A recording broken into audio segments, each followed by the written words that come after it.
சாமியார் ஒருவர் ஒருமுறை அவர் தனது சீடர்களுக்கு பாடம் எடுத்துக் கொண்டிருந்த போது பூனை ஒன்று சாமியாருக்கு எதிரே குறுக்கும் நெடுக்குமாக நடந்து கொண்டிருந்தது. இதனால் அந்த சாமியாரின் கவனம் சிதறவில்லை. ஆனால் சீடர்கள் சிலரின் கவனம் சிதறியது. ஆகவே பூனையை பிடித்து பக்கத்தில் இருந்த தூணில் கட்டும்படி சாமியார் சொல்ல பூனையும் தூணில் கட்டப்பட்டது. அடுத்த நாள், அதற்கு அடுத்த நாள் என்று அடுத்தடுத்து வந்த நாட்களிலும் பூனை தொந்தரவு கொடுத்ததால் சாமியார் பாடம் எடுக்கும் போதெல்லாம் தவறாமல் பூனை தூணிலே கட்டப்பட்டது. சில வருடங்களில் சாமியார் இறந்துவிட்டார்.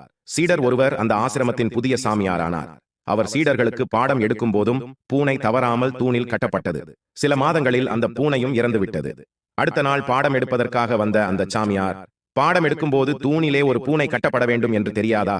உடனே போய் ஒரு புதிய பூனையை பிடித்து வந்து தூணில் கட்டுங்கள் என்று சீடர்களுக்கு கட்டளையிட்டார். ஆம் நண்பர்களே, நம்மில் சில பேர் சடங்கு சம்பிரதாயங்களை தொடர்ந்து ஃபாலோ பண்றோமே தவிர அதில் அர்த்தங்களை புரிந்து கொண்டதே இல்லை.